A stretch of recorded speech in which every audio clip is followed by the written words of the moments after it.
Which captain of the past do you think that you'd have clashed with a little bit? Who their style kind of doesn't match up with yours? Nasser Hussain, definitely.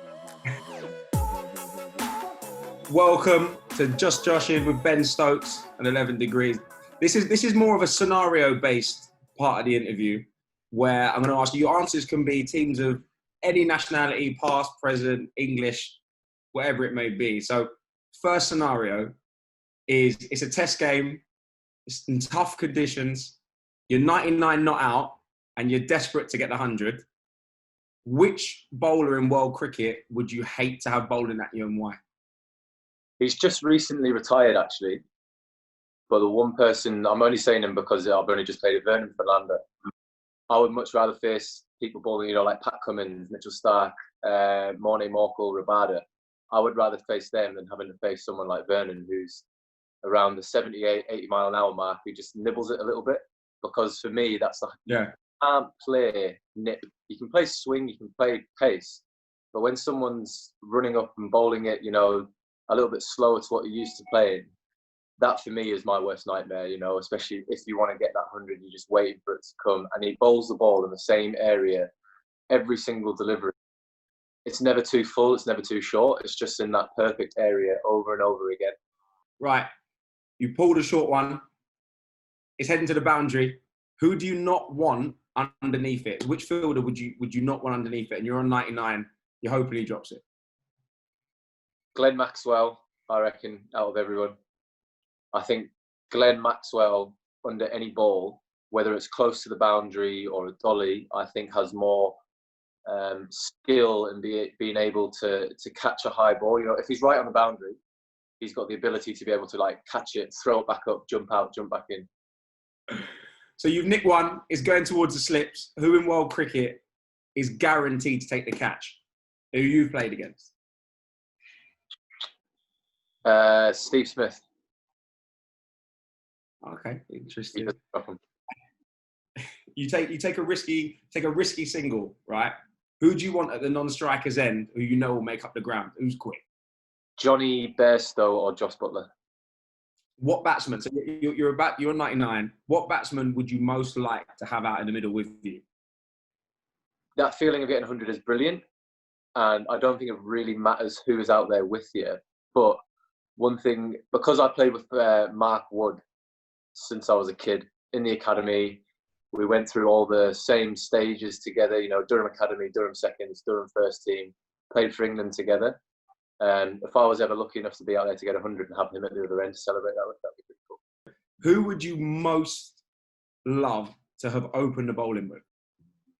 Stephen Harmison, when he was world number one.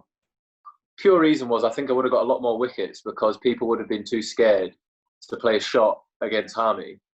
And then when I came on to bowl a lot, they would have just tried to get runs off me, and then I might have just burgled a few wickets. And with that, you're on a hat trick. What former player, middle stump, would you just love to knock out of the ground? I reckon Merv Hughes. Yeah.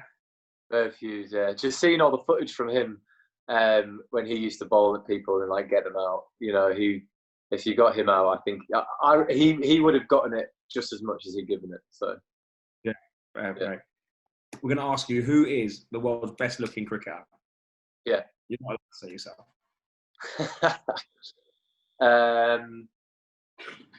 Chris Stokes. He's one of those guys where you just throw on something and it's like, well, yeah. His hair's never out of place, even though he's not done it. He's just one of those guys.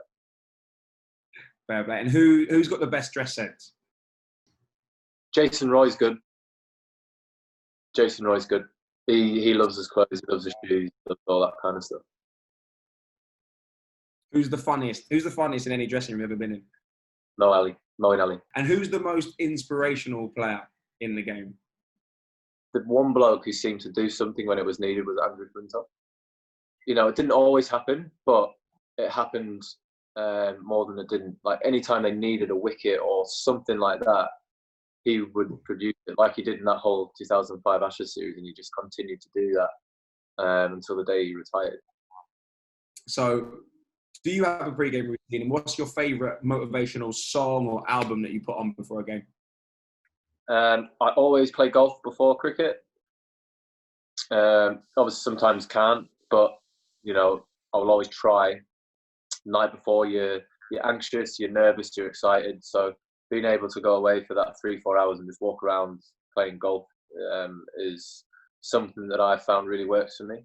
And with that, who do you normally sit next to on the bus or the plane when you're traveling? You're thinking, right, me and you, it's a dream team. When we're on the bus, I'm always on the back right. Ruti's always on the back left, and Matt Wood is in front of me. No matter what country we're in, everyone sits in the same place on the bus. Really? So there'll be me here, then there's Ruti on the back, then there's Woody, and then there's Stuart Broad in front of Ruti.